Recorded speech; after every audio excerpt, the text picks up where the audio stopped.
Molweni.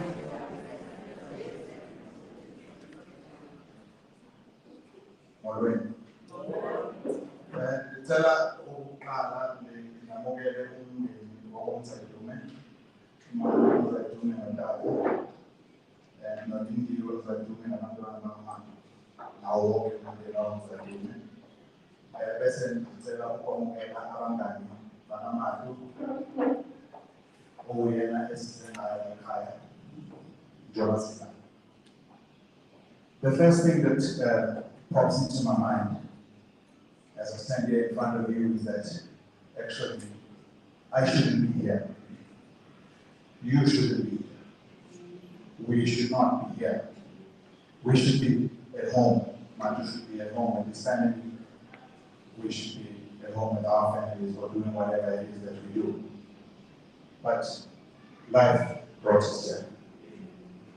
Sometimes I don't think that even life knows what its life is about. Its own life. Because I think life makes mistakes. It's very easy to say, well, it's life. But is it? I think life has made a mistake here, a huge one. Stealing our friend from us. Taking our son, our grandson, our father, our husband, our everything. It's not the first time I've done this horrible stint of emceeing a memorial or a funeral of someone I loved dearly. I first did it when my brother lost his life when he was 43. Mmatu was 45. And then I did it again when my dearest sister lost her life at the age of 36. And now I'm here. My friend has lost his life at the age of 45. I actually don't understand what is going on. But the only thing I can say to you is that after this event, I know that I weep for myself because I've lost a friend. I've lost a sister, I've lost a brother. You've lost a son, you've lost a husband, you've lost a father, you've lost a cousin, whatever it is. But what about Mmatu? He has lost everything that ever meant us to us, as far as we know. Because we don't know what's on the other side. Maybe this is the end of it all. So why not make it last as long as it can? So I hope that in your prayers, your invocations, whatever it is that you do, that you think of Mmatu, think about the loss that he has suffered. He's lost his life, he's lost his family, he's lost his parents, which is an anomaly. He's lost his friends, he's lost his dreams, he's lost his aspirations. I'm going to try and change the narrative to a positive one because we wanted to come and celebrate our friend's life. So to begin, may I ask Mfundisi from Bryanston Methodist to come and open for us with the prayer.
Kusekuhleni uba asingephume nanto.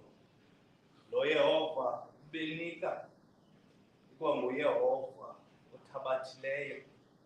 Igama likaYehova malidunyiswe. Bawoyingcwele sewenkosi yethu uYesu Kristu.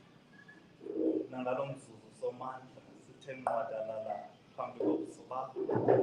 Sisondela sileli khaya. Sisondela sisezizihlobo. Ukuza kunika uzuko. Ukuza kunika imbeko. While we come before you with thanksgiving, our pastor has taken a very dark moment. Ngoba besingalindelanga uba oku obekwehlile ubhuti Mmatu, besingalindelanga uba oku sobe selapha sithetha ngegama lakhe. Eli gama ke somandla libiziwe kuwe, eli gama laziwe nguwe. Ubizile wena wasabela yena. Wena ke njengoThixo hlela ngasezantsi uzawunceda ikhaya, unceda abantwana, unceda inkosikazi to navigate this new reality of life, to navigate this new meaning of life. Abayazi somandla, abakwazi ukuphila ngaphandle kukabhuti Mmatu, kodwa ngalo mzuzu wena ubazisile. So wazisa kuwe ke njengoThixo, ngoba nguwe wedwa osaziyo, uthi umdulumise wazinenana lenwele zethu, wazinokunqamuka, nokuhlala nokusukuma kwethu. In your hands we are coming to you to say, ulungile somandla, kwenzekile siyamkela. Bangaba sikamkeli sipha amandla okwamkela. Ndwendwele likhaya kumizibuzo abanayo, ndwendwele likhaya kwiinyembezi abaziphokoza phambi kobuso bakho, ngoba iinyembezi zabo ziyabalwa. In the name of our Lord and Savior Jesus Christ.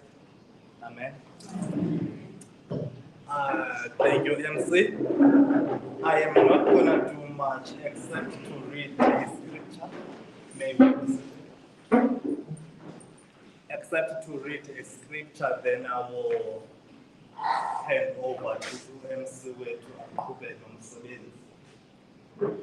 For this evening, our scripture reading is found in the book of Revelation, chapter 21.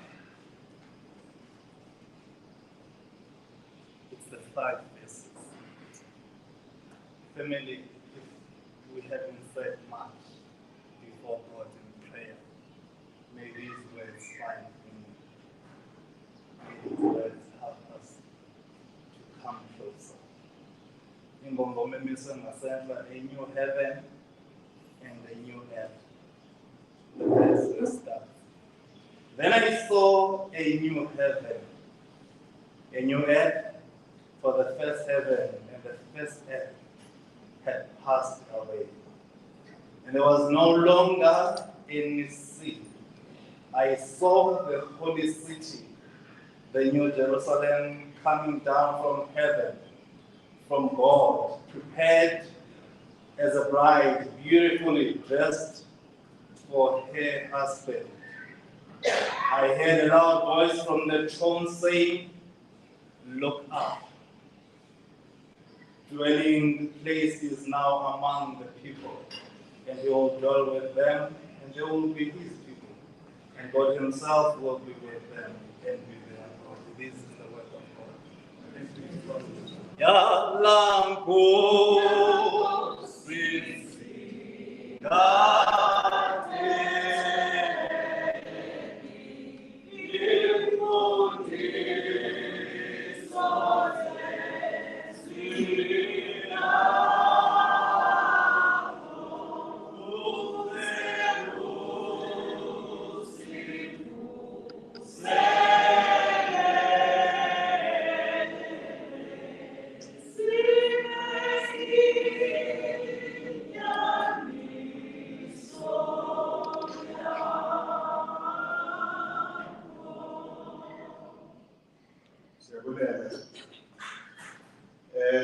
I've just been reminded that I forgot to introduce myself.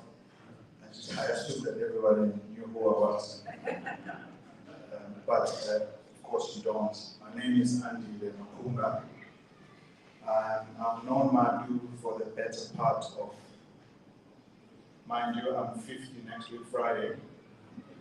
So I've known him maybe for 30 years, close to 30 years. So it's been a long journey that I've known him. I was saying to Akon and Bureau yesterday that Mmatu was a very complex and yet a very beautiful person, because he also came from a very beautiful family. So the first time I met Mmatu was in a Cumberland class. It's a different story because normally when I tell the story of when I met Leroy, Mokati, or Tabo, Laudi, it's economics class. But this time I remember vividly that I met Mmatu at Cumberland. That Cumberland class was a packed class. It used to be very packed. It was a tiny lecture room. I think they always assumed that students would bunk that class. And many did. But he was sitting with a bunch of Xhosa guys. They were all from the Eastern Cape. In fact, later on I was always surprised that Mmatu was from Protea.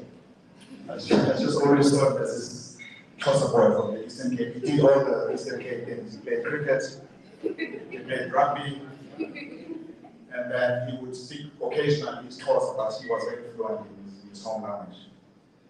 So as I typically would do, which I even did with Leroy, I interrogated those bunch of boys in terms of, where they came from and who they were. So he said, no, I'm Mzaidume. I said, where are you from? I think he said from Kumu. Not mistaken.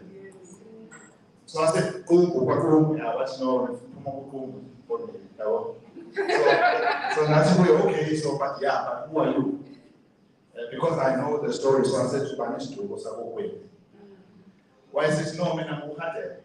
So then I jumped on him because I think he opened the wrong door. Which is when I said to him, oh, Uhate, and I would come back. Ungalenze, zigodi, obizembe, makhulu, mehlo makhulu, mkhulu kungani, nonkulunkulu mkhulu, kodwa akangabo kungani. So he said, what do you mean? So I said, yeah, I'm Zulu. So there was a huge argument. I think it went on for years. I was claiming him for my nation, and he wanted to keep within his tribe. I'm sure that the smart ones can see the distinction. I'm so nervous, I wanted to make you laugh. So Mmatu has so many stories that he told us about his upbringing, his achievements. But in the background, he was always his mom and his dad. All the things that they did for him. We are trying to string a story together, in particular, so that the family can get to understand the life that he lived outside of the home, where they sent him out, to grow, to become a man, which he did. But let me go back and ask Shelley from Lone Hill Homeowners Association to come and say a few words. I think Mmatu said on the comment, you will tell us a story. I challenge everyone who comes up to please tell a story, if you can. Give us something more anecdotal, something more authentic, as Akona said to me yesterday, if you can, because this was an authentic man in the first place. So I'd love to hear those stories. I think everybody would. Just give us something. Thank you. Okay. Good evening, all. I offer my deepest sympathy to Mmatu's children, to Lindiwe, and to the parents and the family. And I hope that the happy memories of Mmatu will give you great comfort during this sad time.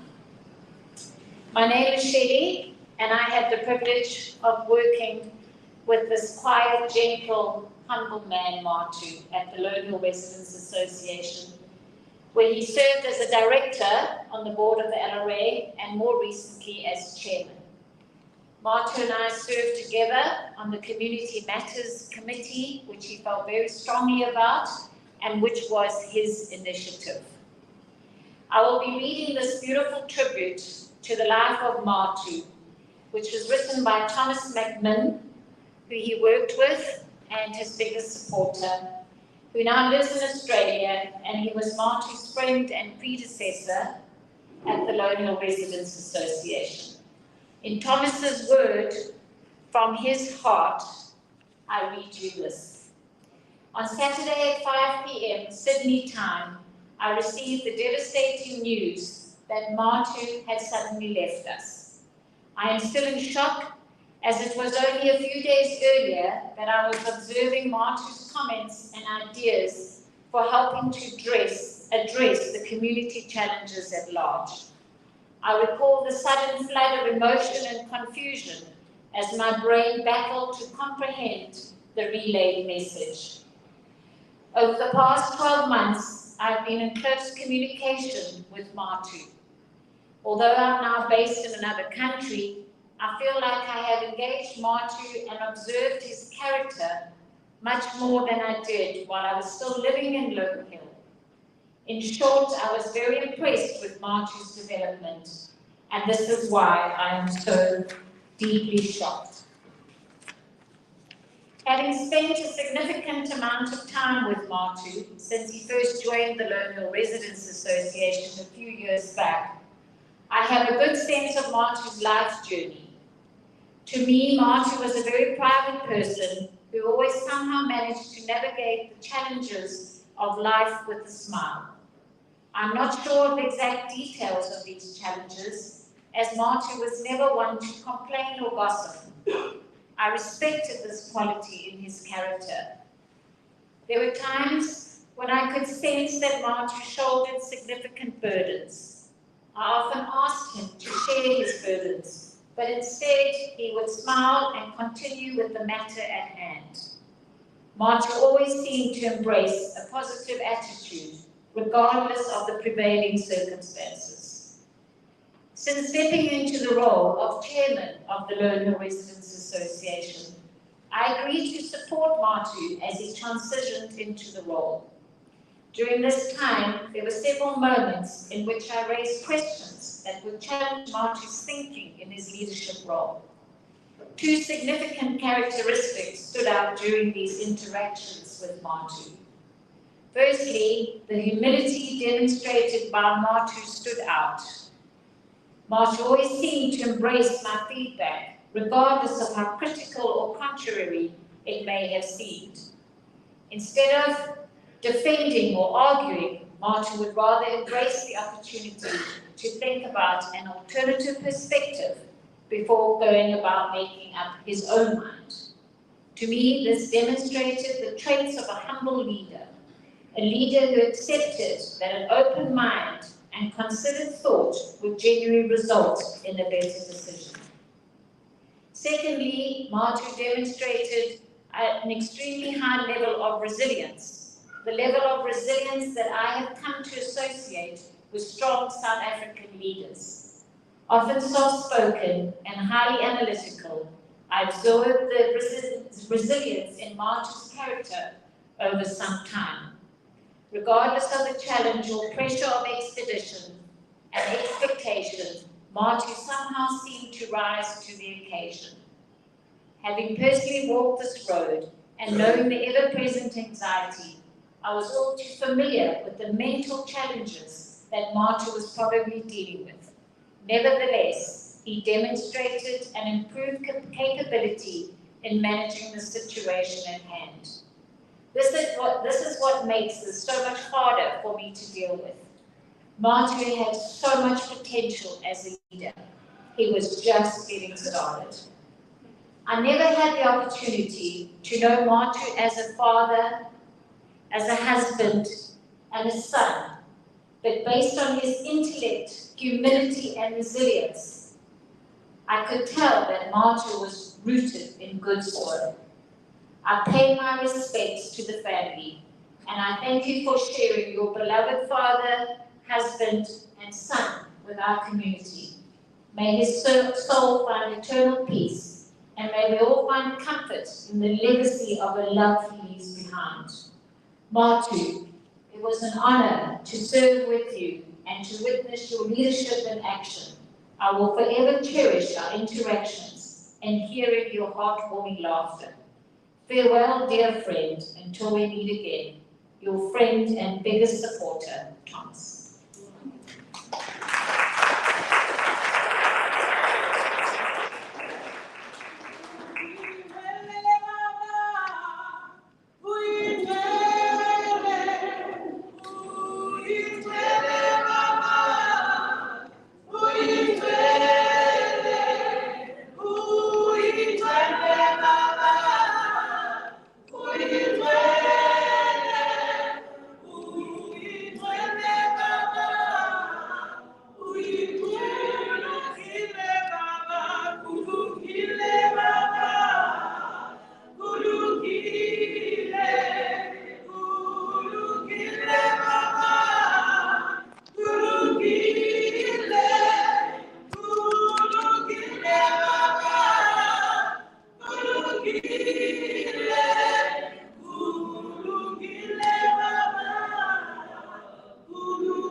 Thank you. I'm sorry, I would support you, but I dodged Sunday school. Thank you very much. I forgot one thing. It's a very emotional moment for me personally. I slept late last night. I was wondering how Leroy is coping, having to do so much to help us put this together, and tomorrow the interment of our friend, and also to check, your own pain, to live within yourself, accept what's happened. Well, I've mentioned the bathrooms, correct? Okay, so I haven't actually done that better.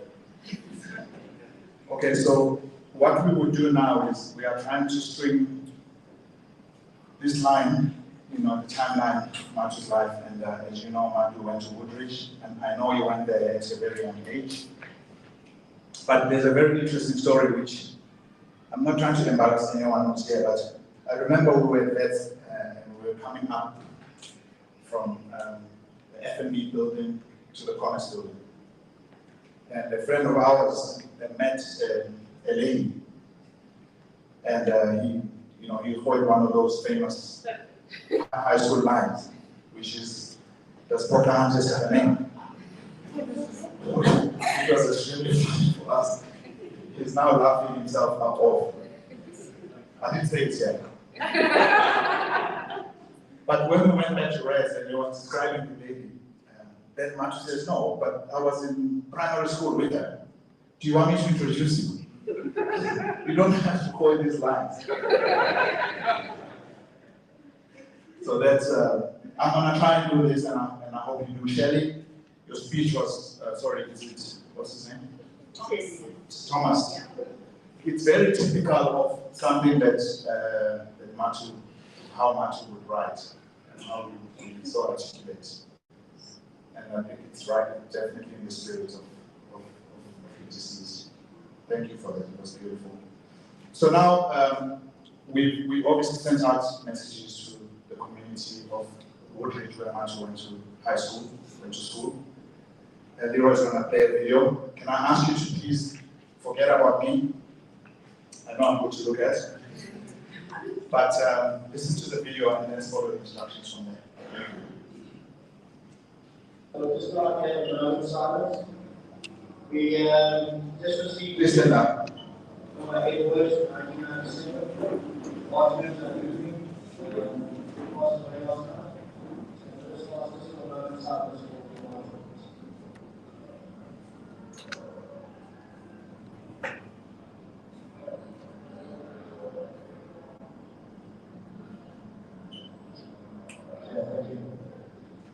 Thank you very much, Mary Sister.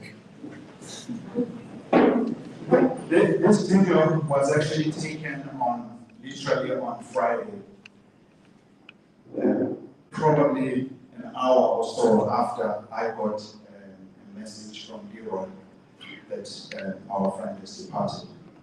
It just so happened that one of our friends, Donald, who came to the house with us on Saturday, was having this meeting. He then announced he's on the board of the school. That's when we did the moment of silence. He's then shared with us subsequently. If you look at the videos carefully, you will see the 97 prefect picture of Woodridge with Mmatu as a head boy. Mmatu never spoke about this. You only heard it as a rumor from Mmatu, or maybe Leroy, that he was actually the first black boy at Woodridge. But it's not someone that used to brag, but it's one of his achievements. If you look at the honors board, I asked Ronaldo to see if someone can look at the honors board, because I knew that Matu's name would be there, other than him being a prefect or head boy. First he said, Ish.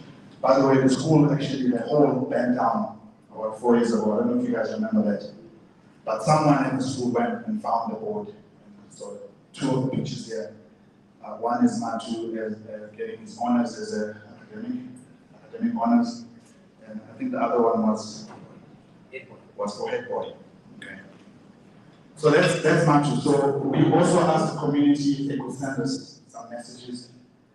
Obviously, because of the short notice, we haven't got a lot of videos. But can I ask Tabo to come up to read some of the messages? I mean, I think it's 3 or 4 messages from people who went to school with Mmatu. Before we do that, other than Tabo, is there anyone else here from Woodridge? May I ask you to stand up if you are here? Tabo? I see you. Thank you guys, thank you for coming. So I'll hand over to Tabo.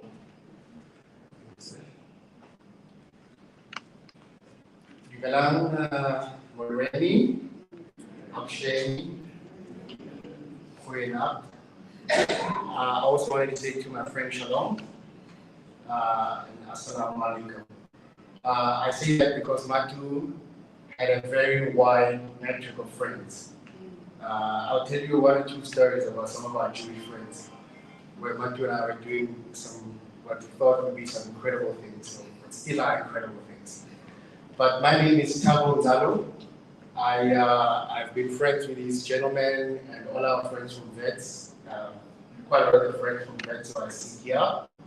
I don't want to say too much about VETS, but suffice it to say that after we graduated, Mmatu, myself and another gentleman, who also sadly passed away, lived in a house together. We lived first in Cresta and then we moved to North Riding. 3-bedroom, 3 guys, ex-graduates, so you can imagine the mess in the house. We used to fight about pens and who's doing the dishes. Those of us who used to come to the house would know some of the chaos. We'd go for 2 days without speaking to each other because somebody didn't do the dishes properly. But interestingly, that actually drew us closer and closer together, having lived together, having spent those first formational years of our lives after university together. And Mmatu was an incredible character to live with. Those of you who know Mmatu well would attest to this as well, that you had to understand Mmatu had to understand all of us, but he was a great gentleman. So I'm not going to say too much because I've also been requested to speak tomorrow, so I don't want to cannibalize on my speech. There are a lot more other stories, but I definitely don't want to cannibalize on it. But we went on to do other incredible things. We went on to start a venture capital fund together, and Mmatu was an incredible person. I mean, we would meet companies at a startup, and at 2 o'clock in the morning, you would get a whole write-up plus a small model, financial model from Mmatu, and he just cracked the numbers. So I'll always remember Mmatu as one of the smartest people you could ever work with.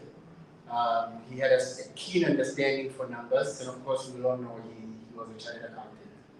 So I don't want to go on and say too much, but I've just been asked by Andile, Leroy, and the family to to just read a few messages from Woodridge, just on the back of the video you just saw. So, to the community at Woodridge, may you be consoled. Mmatu was a head boy, and a few messages here that I'll read in a second.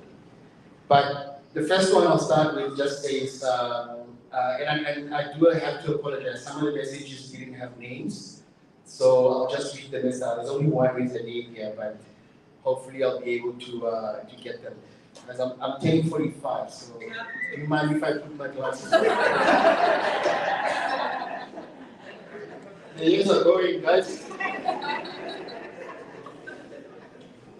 But the first one says, our sincere condolences to the family from the members of the Woodridge Surf and Life Saving Club, past and present. A most fine gentleman indeed. Our head of college and Woodridge SLC member in Stalwart. For those of you who knew Mmatu was a great swimmer. He was a fantastic swimmer. Our kids were born similar age with Lindy, Michelle, and we went to Cozy Bay on holiday with the kids.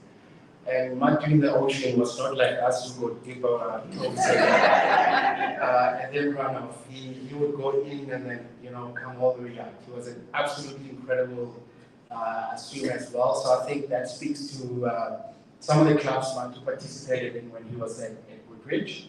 So he will be solely based as well from that perspective. The second one, just saying, so sad to hear Mmatu's passing.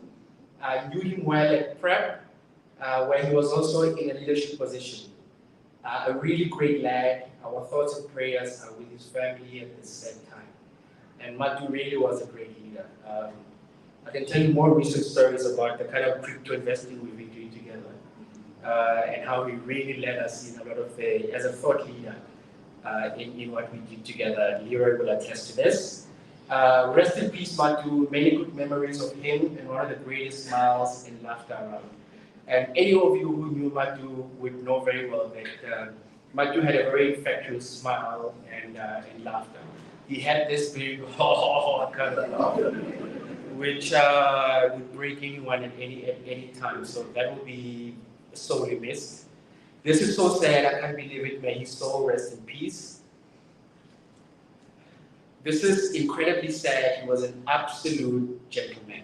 Rest in peace. And everyone who knew him well knew how big a gentleman Mmatu was and he could be. Another message just saying he says he was a legend. I'm in shock. What sad news. He was such a good guy. I was in matric when my year was standard 7. I think standard 7 is now grade 9.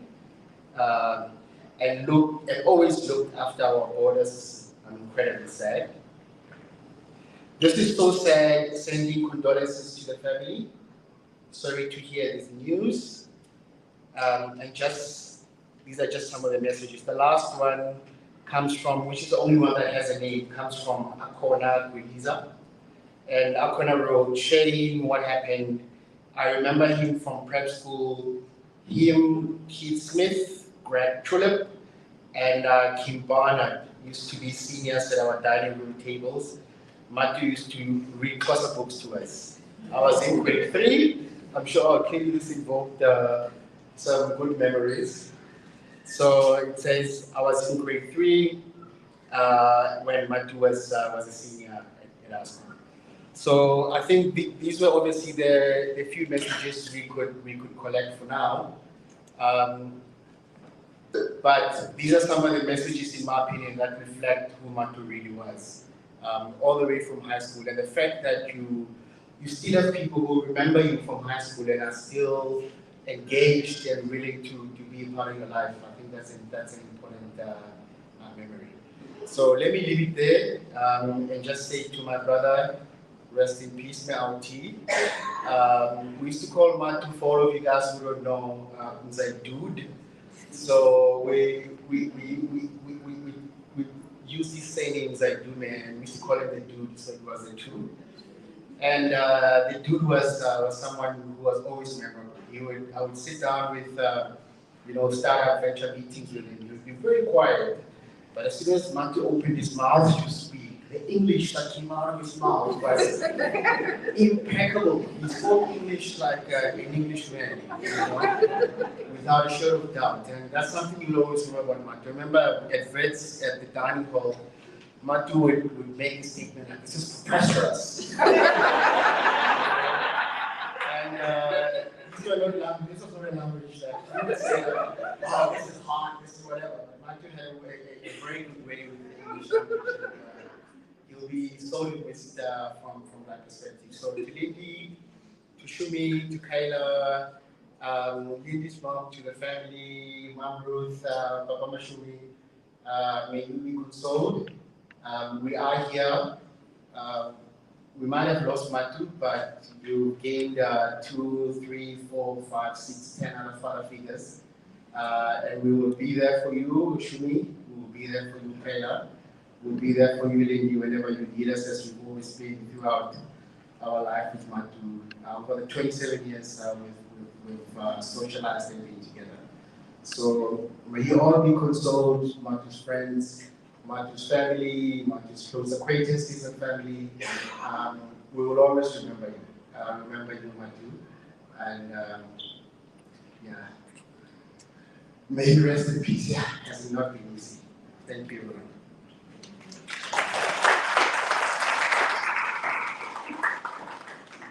Thank you, Tabo. Yeah, I remember the English story. Didn't you name him the English patient?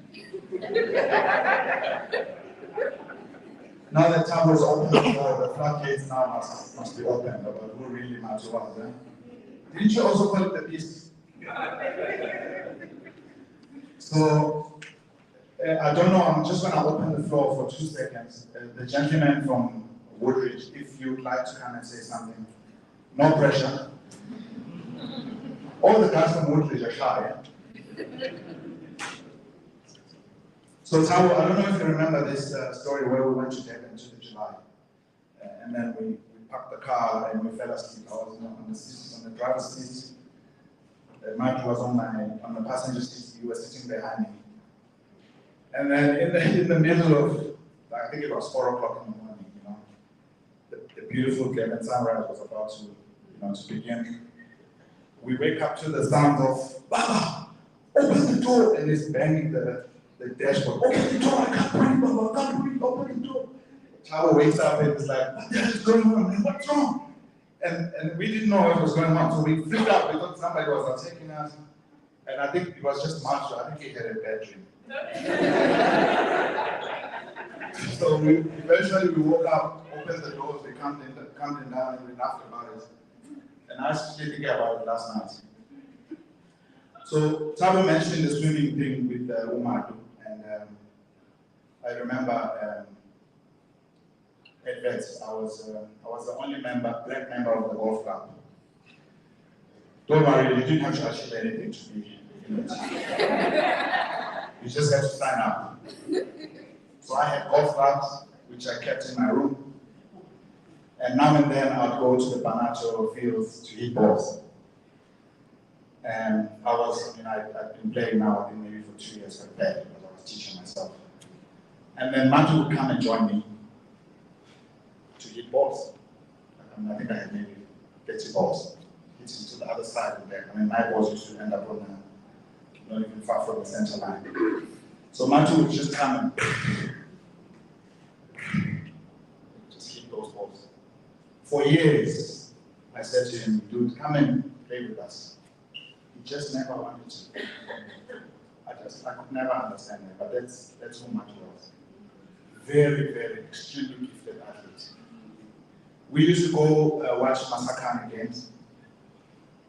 And the reason we went was because Mmatu was playing. Because we were more into football and stuff like that. So we went to all the Masakane games. I did my level best yesterday. As Makara is here, Makara, you were in Masakane. Is it out? Okay, so I did my level best yesterday to get photographs, videos from the guys from Masakane to just say a couple of words for his rugby exploits at Vets. And of course, he was playing for Vets and also in cricket. So we are now moving slowly into the vets arena in terms of Mmatu's life. I've asked guys who were with Mmatu at varsity, especially at David Webster Hall, to say a few words. I don't know if you guys know, Mmatu actually at some point was chairman of the House Committee at vets. I managed to get 2 guys, one is here, the other one, Dennis, who actually oriented Mmatu and the likes of Mmatu when they came to vets to send us a video. After this, I'm going to ask Mabule to come and say a few words as well on behalf of, because there is step in the same House Committee at David Webster. Thank you. Good evening, everyone. Good evening, everyone. My name is Sibusiso Mfupi. Most of you would know me by the name of Dennis, those who resided at David Webster Hall at Wits University during the time that our late brother was also staying. I first met our late brother in 1998 when he first came to Wits University to study, and he had elected to reside at David Webster Hall, a residence in which at the time I was the chairperson of the House Committee. So I got to know all those first years very well in 1998, and I can confidently say that, you know, Mmatu was such a humble human being. I think that probably is the most striking feature of his personality. Every time he addressed you, you felt like you were an elder. You know, such was his humility, such was his level of respect, and such was his discipline as well in respect of his studies, which he respected very much and went on to complete, obviously, and went on into the world of work. It is with deep sorrow and sadness that today we are mourning his passing, which is very untimely. I can only imagine the pain being felt by the family. We would want to say you raised a very, very good human being, a very humble human being who touched all our lives. You know, I have not spoken to Mmatu probably in over 20 years, but his passing has touched so many of us in a very special way, and if only we could emulate the humility that he conducted himself with and the respect that he accorded everyone regardless of status, culture, you know, creed, age, and so on. So to the family, I'd like to extend my sincere condolences during this difficult time. Can you please bind yourself with the blood of Jesus and the Lord, and as difficult as this situation may seem now, it will all pass. Let us release Mmatu. He ran his journey and he ran it well, and I think I can safely say that he is one of a few people who could claim to have lived a full life. So my sincere condolences to the family, and thank you for the opportunity to say these few words. Thank you. Thanks, Ken. That was Dennis Mfupi. He together with the house at the time, oriented myself. I shake your head. You oriented Makumba as well. But you know, this period when you start your journey at university in orientation, it is so special. There's a lot that happens in that period that shapes who you become, your journey, how you think about the institution.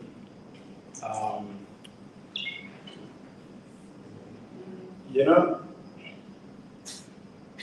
I was thinking about some of the rituals. so clearly, all of us, including Mmatu. Singing is in our culture. So there was Mamela Ditaelu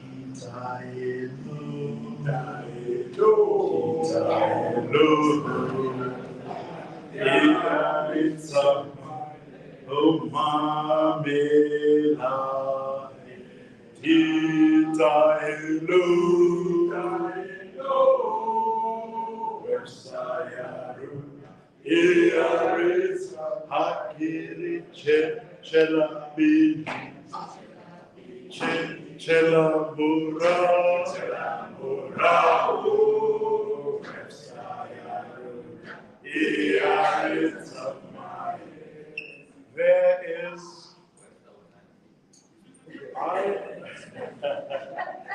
our place, and sorry, my name Mmatu Mbulelo. I started with Mmatu at Wits, and how we met was probably somewhere in the rhythm of that song. The died orientation. And the role that Mmatu played at Webster. Yeah, Webster was a special place. You know, it's how you reflect, you think about how you're formed, the way you think, the people around you, etc. You know, there was something special about being a Websterian. You were not just a face.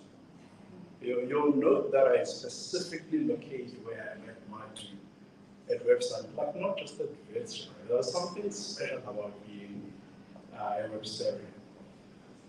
And Mmatu was a leader in that context, which is so typical and consistent with everything that we've heard about his character here.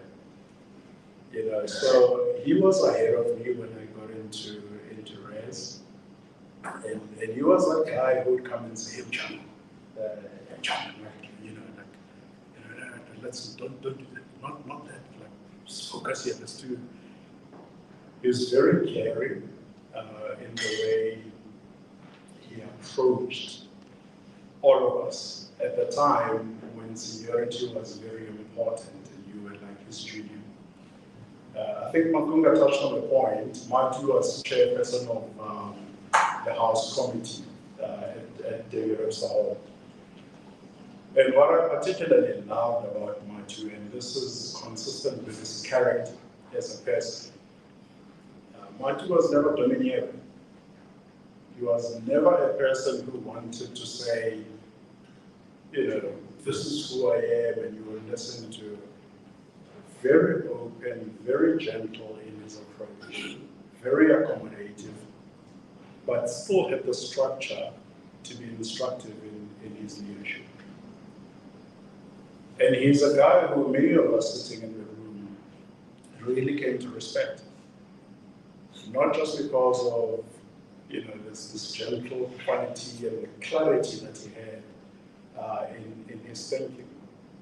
Thabo talks about just how smart as an individual Mmatu is. I think he's incredibly intelligent, one of the smartest guys I've met. You know, if you needed to kick a problem around hard with someone and really get a different perspective on how you could approach it, this was the kind of person you could always engage, you know, on the issue. So, you know, there are many lessons from Mmatu's life. As I said earlier, I was a year, came into the varsity a year later than he did. He was an inspiration in the sense that in our own journeys, there are times when it really gets tough, you know, and you think to yourself, can I really do this thing? Maybe I must consider something else. But it was wonderful to be able to look up to a guy who was always accessible, always genuine, authentic. And when you spoke to him, you felt like he really cared about you. He cared about you as a person. Saying, Mmatu, this beer thing, it's not going to work. Maybe I must do something else. And then before he says anything to you, he just beams. It's as if the smile is going to break his face. And he says, Chana, I'll be fine. This is what you have to do. Like, be consistent, put your head down.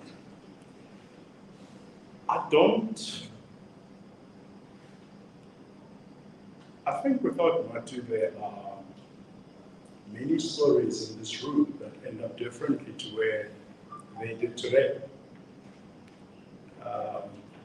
I have no doubt in my mind that between Platzi and Mo, in university, these guys really were, without really trying to push, etc. We're just there as a light, that guided and inspired, which is incredibly valuable. I also couldn't believe it, and I've said, Ma, we saw you on the weekend, and just Mmatu's story, there's a beauty about the consistency of the man, which I love and respect. I didn't know he was a super, But what I will tell you is, I did rate myself some time ago as a fairly decent rugby player. So we get on the field and you play touch rugby, and Mmatu kicks your hands. He just rips your feet, he's that good. And then you go, whatever, okay, let's go, we do a bit of tennis. You get on the tennis court and you don't expect it, and Mmatu whips your behind. And one day you walk behind David Webster Hall and Mmatu, and I'm like, firstly, I was shocked that there was a black man who could play golf. And that was, the very first guy I saw doing that properly,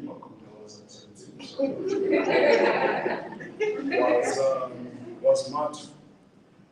But what an incredibly talented, authentic, genuine, gifted, person. And so I don't know, probably many of us did this. I went on my phone and I looked back at some of the chats that I had with Mmatu, and one of the last ones was, how about a ride and we do this, and we played a bit of golf. But standout lessons for me from Mmatu: authenticity. I think that's just who he was. He just held true, to that. Very generous in his nature. But I also thought about, lessons from Mmatu's passing.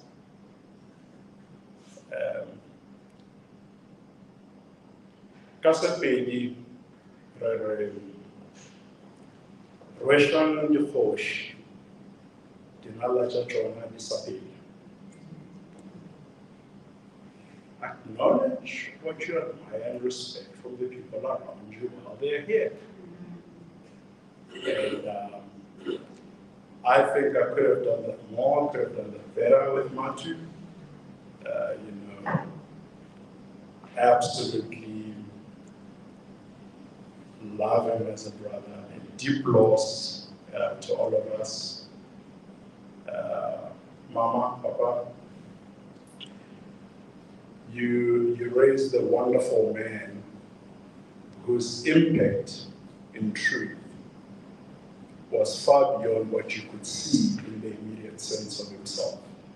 As I say, I think he inspired many of us in our journeys, in our careers, in our thinking, etc. And that's just who Mmatu was. Difficult to say was. lent to you and the kids. What an incredible loss. But I want you guys to know, Shumi, your dad is a giant, wonderful man. You can follow him. Incredibly proud of everything that he's done for us as a broader family, for people who love him, and for you guys, quite directly. So we'll miss Mmatu dearly and deeply. And one of the big reminders is that let's not lose the values that Mmatu said. Thank you.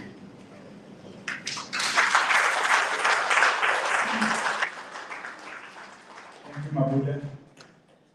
Leroy has just passed a couple of messages for me to read from Facebook. But while I do that, may I ask that if somebody would like to say one or two words, the mic is up, it's available. You let me know. People who work with him, people who remember him in whatever way. It would be nice to have one or two ladies. I'm forbidden from talking about anything that has to do with ladies, particularly at David West Hall. So this message we received from Carrie Ann Martin. Goodness, man. Finding out about your passing was heartbreaking. You were one of the most decent and kind colleagues I remember at Woodridge. Genuine to the core, rest well until we meet again. The next message is from Tony Lowe. I am deeply saddened to learn of the passing of Mmatu. My close friend from West University, I will miss him dearly. His consistent efforts to meet whenever I return to South Africa for visits was a testament to his friendship. The distance between Vietnam and South Africa during this time makes this loss particularly difficult. My sincere condolences to all who knew and loved him. Oh, it's Tony from the Record Park. We haven't seen him for a long time. It's good that we got in touch. I wanted to move the program along. Where am I now? Mmatu, can you please prepare yourself for a tribute from the Friends?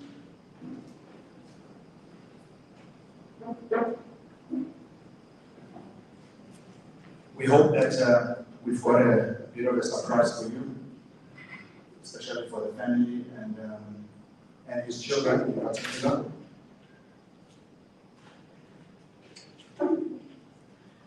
Mmatu and Mmatu were at some point inseparable at university. So much so that we made a prediction, me, Tabo, Leroy, and the other boys. One, that they would finish everything in record time. Two, they would become chartered accountants. Three, that they would make partner at Ernst & Young. But most importantly, three, that they would drive Toyotas. So we started calling them the Toyota Brothers. And then the two of them went to head up the commerce committee, whatever. Yeah, like student committee. Yeah, commerce student committee. But true to our prediction, the first car Mmatu bought was a Toyota Concord. Then one day, over a period of 6 months, Mmatu called me and said, "Chef, because I'm the car guy." Yes. He said, "Chef, I'm looking for this particular car. The car is a Corolla sedan, which we were looking for a 1.6 16 valve. One of the best cars Toyota ever made, truly. We looked for 6 months. We couldn't find it. Then eventually he said, I think I must just go for my classic car. So he dragged me. So he said, please drive me. We went to the south to see the blue Toyota test. The two of us. I still had a mini at the time. And then the young man that was selling it to me, I think for 30,000, if I'm not mistaken. He made us wait for 2 hours because you wanted to fix the sound system. And that's Mmatu's first car. I'm so proud that I was part of that journey. I really am. Yeah, Mo. Yeah. Thanks, Anita. As I said, my name is Mmatu. And yeah, this is hard. As Anita says, Mmatu and I were, I saw that this man when we came to see Oma, when we came to see her. And I had a bit of a tear in my eye because, Mmatu and I were very close in university. We were very, very good friends. And I think I was trying to think, why did we gravitate to each other? And some of the things that I come up with is we're both single children in our families' homes. And that created some kind of a commonality that we could share and identify with.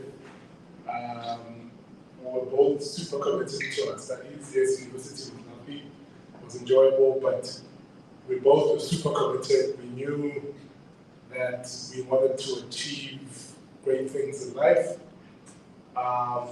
And that made us bond. We both loved sport. He was way more talented than I ever could have ever asked to be. And he was naturally talented, as the guys have said. And I have so many stories, man. Like, I actually don't even know which ones to write, which ones to say. And life has a funny way of working out the way it does. And we never got to, at least the last few years of our lives, probably spend as much time as we would have wanted to. But our relationship was still there. There was no animosity.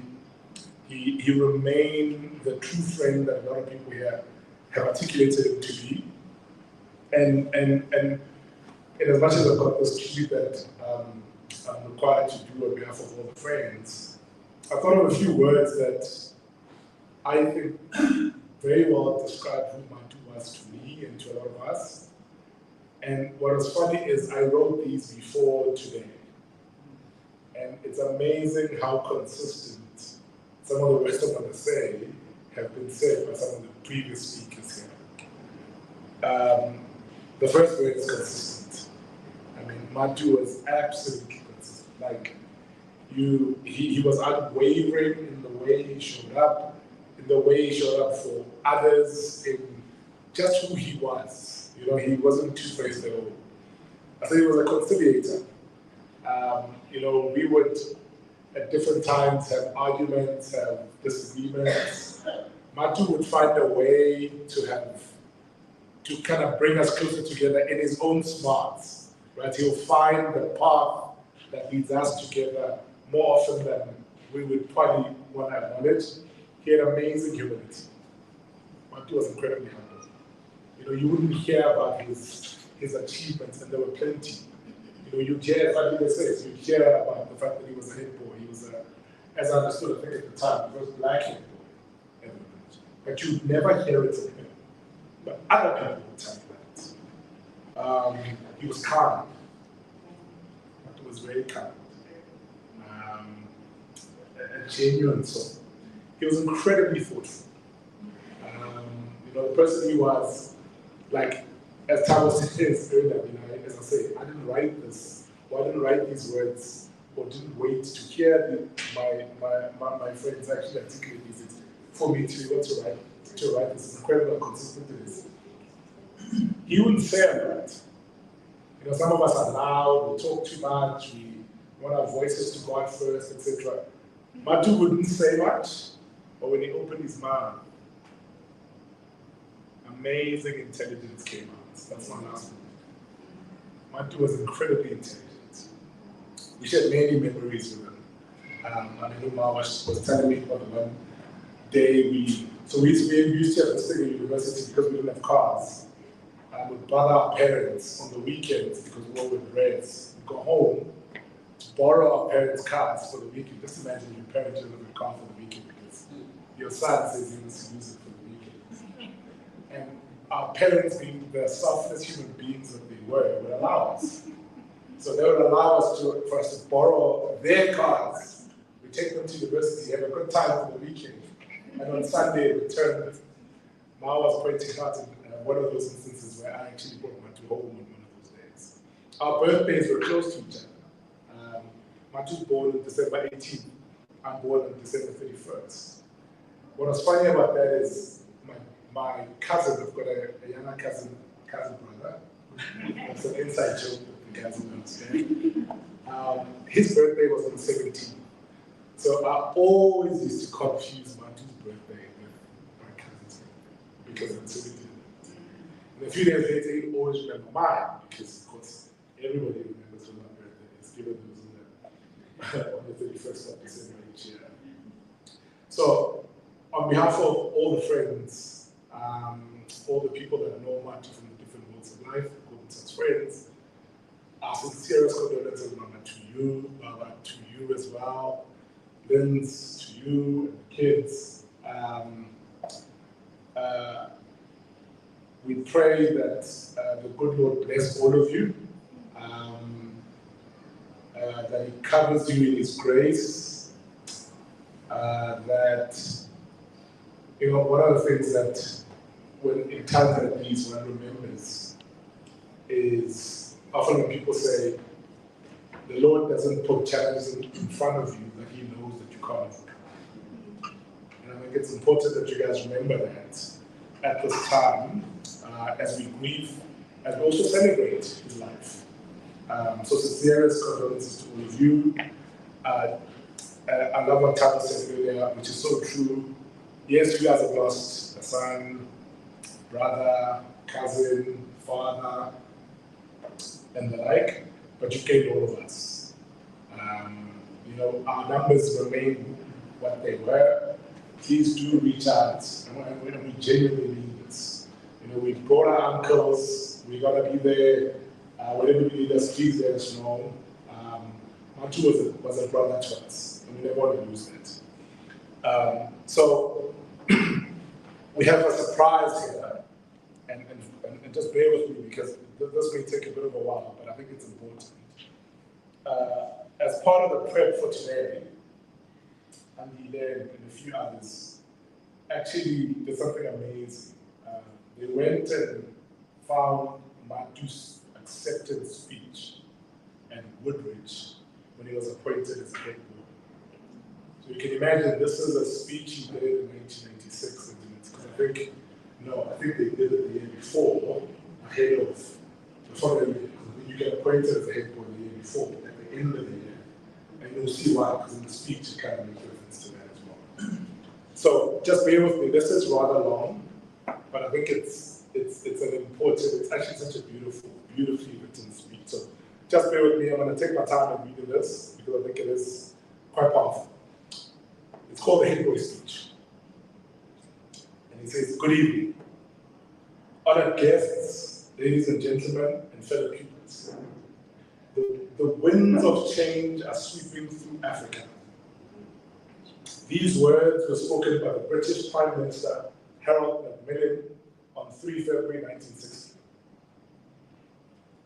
These very winds have swept through the vast expanse of Africa and are now sweeping through our school. Last year, we had a little taste of this change. This year, the floodgates opened and we were immersed in a whole new underworld ocean. Once there, we assumed the role of pioneers as we surveyed the situation and went about restructuring the school systems. For many years, Woodridge has enjoyed a privileged and uninterrupted life. A life not governed by society or the outside world, but by the members of the school itself. However, as the values and beliefs of society have changed, Woodridge has been obliged to adapt, and we are adapting.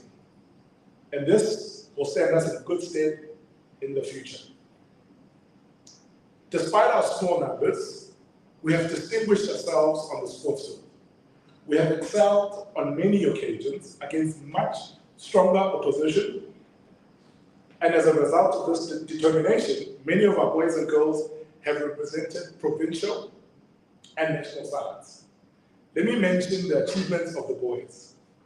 Earlier in the year, Vincent Cruz was selected for the Eastern Province A swimming team, and Andrew Perkins, Stephen Campton Jones, Nuno Xavier, and Grant White represented the Eastern Province B swimming team.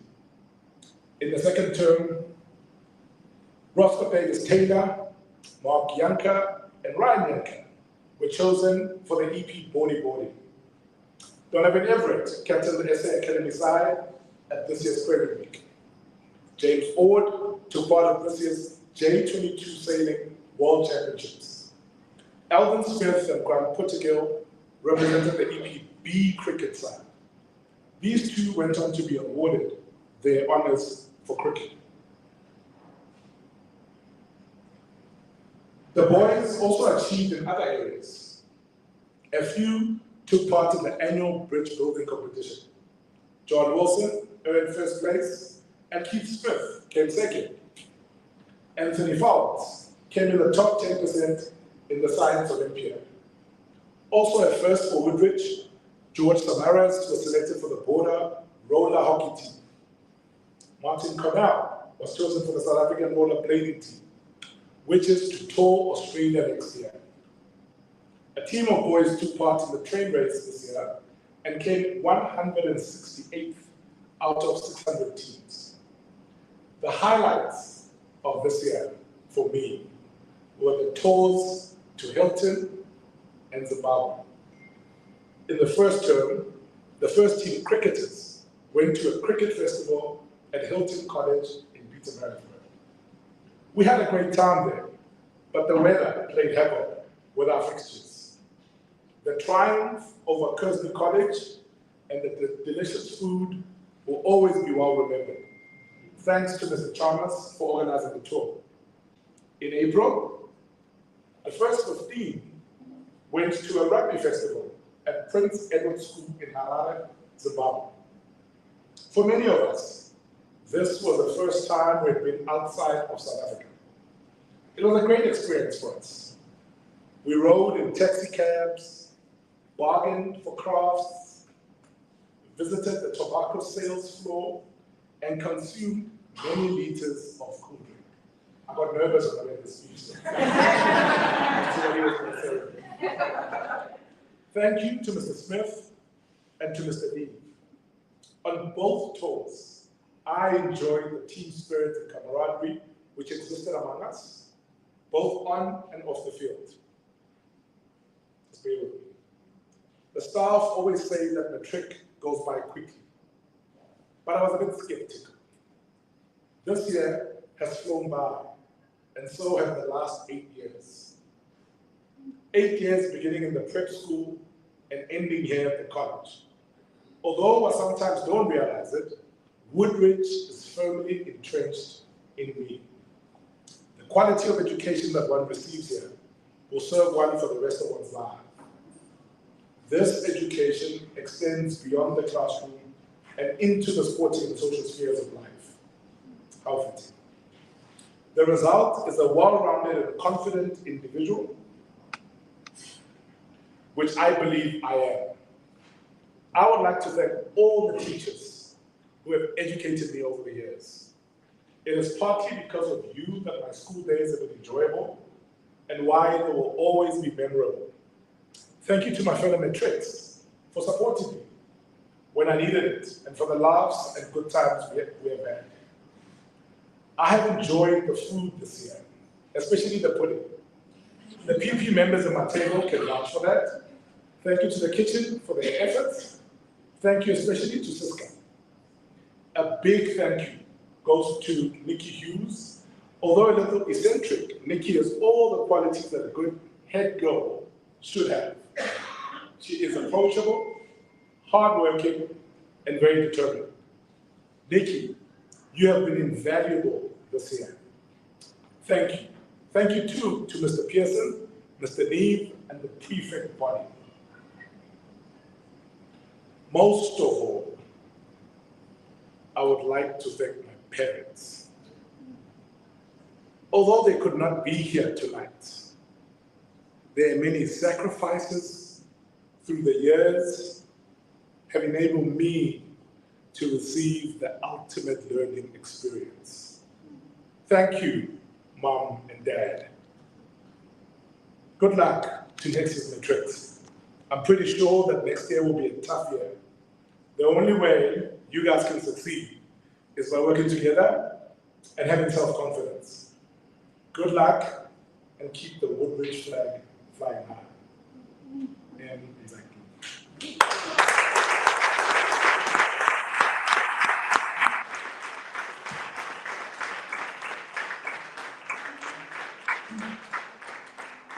I think that speech deserves a strong ovation.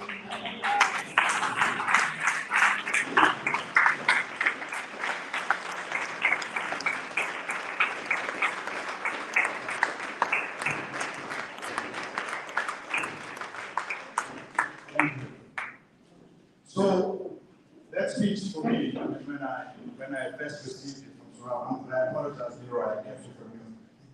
Because I know you two are my family, get excited. I didn't want any links. No links, I didn't want any weak links. So, for me, that speech, I mean, it was written by, I think Mmatu was turning 18 that year, or 17, one of the two. He was a boy, okay, he was a boy. But if you look at how he strings everything together, it's amazing. When I was 16, I could have never written a speech like that. I could have maybe read somebody else's speech, but not to think about all the facets of life at college or wherever, and Africa and stringing together. So, I mean, deep down, you see much of an Africanist, which is a beautiful thing for me, which leads to what I'm going to say now. One of my obsessions in life, I was completely besotted and obsessed with a chap by the name of Mangaliso Robert Sobube.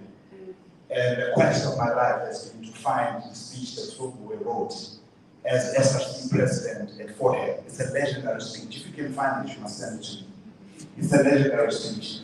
And I see traits of that in Mmatu. When Biko was married, I think he was in his early 30s, he wrote I Write What I Like, I think at the age of 26. I just so happened to have a different view of Biko because he was a colleague of my dad's at some point. But his sister, upon his marriage and the book being delivered, said, people forget that this book was written by a 26-year-old. Go and read the book. Now, when we look at Mmatu today, what have we lost? We've lost a friend, of course, but what kind of leadership? What is the opportunity cost of this loss to our society, to his family, to the parents? There, I don't know if I must say something. To the parents, the Talmud is Matthew 18, verse 45. Okay. I'm not too religious, but I do come from the Wesleyan and the Methodist Church, which is my paternal side. Matthew 18:45. Those who can understand, I hope you can interpret this properly. It will take you some time to actually try and figure it out. I'm going to say it as possible. It's about parenting. Kananjalo ulawula ukaThixo unokufaniswa nomhwebi ohamba efuna iperile ezinhle. Othi akubhaqa perile ithile ixabanisekileyo aye kuthengisa konke anako ayithenge lo perile. Perile is a pearl. So this verse says a trader will look for the best pearl possible, and he will sell everything he has to acquire that pearl. Now, isn't parenting about that?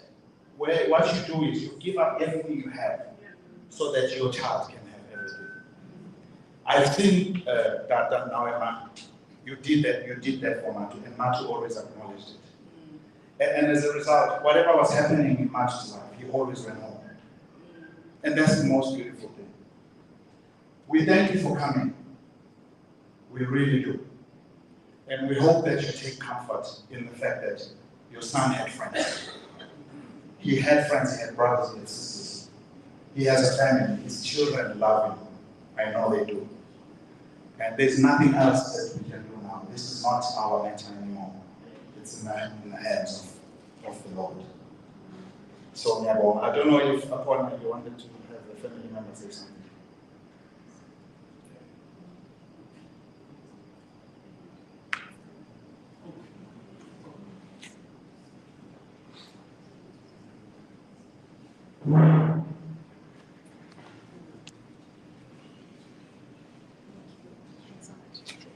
Good evening, everybody. Just on behalf of the family, we wanted to just take a moment to thank you all for being here today. I think we shouldn't undercut what a privilege it is to have heard all of Mmatu's friends share the sentiments that they've shared tonight, and it is a privilege that we don't take for granted. I think occasions like this remind us just how precious time is, and the fact that you would all show up for us in this way, we deeply, deeply appreciate it. Thank you so much. Yes, thanks. Thank you. Igama. Mmatu Mbulelo Mzaidume. Nkosi. Ade.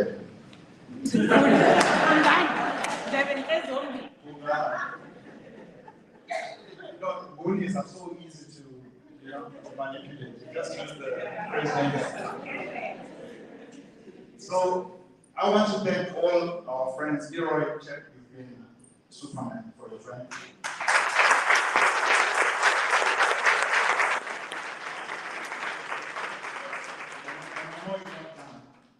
I know you're not done.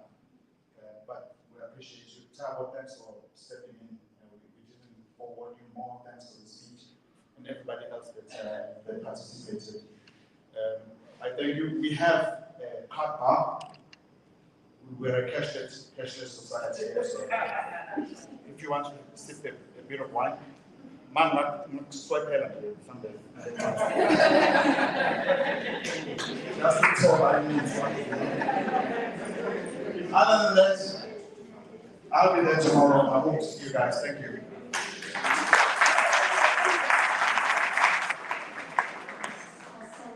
Thanks, Andile. Thank you so much. I think I really wanted to call out Andile. So Andile, without you, none of this would have been possible. Thank you so much for your generosity. Andile is very special to me because I was best friends with his late sister, and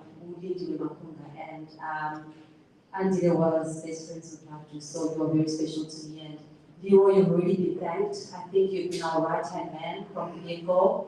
Thank you for absolutely everything, all the support. Michelle, you're some in the audience, we'd like to call that out as well. All the speakers that have been here, Motatsi, Mabule, Dennis, who spoke, Tabo, who spoke. I think I might be leaving some people out, but please forgive me. But thank you all. Thank you all the friends as well.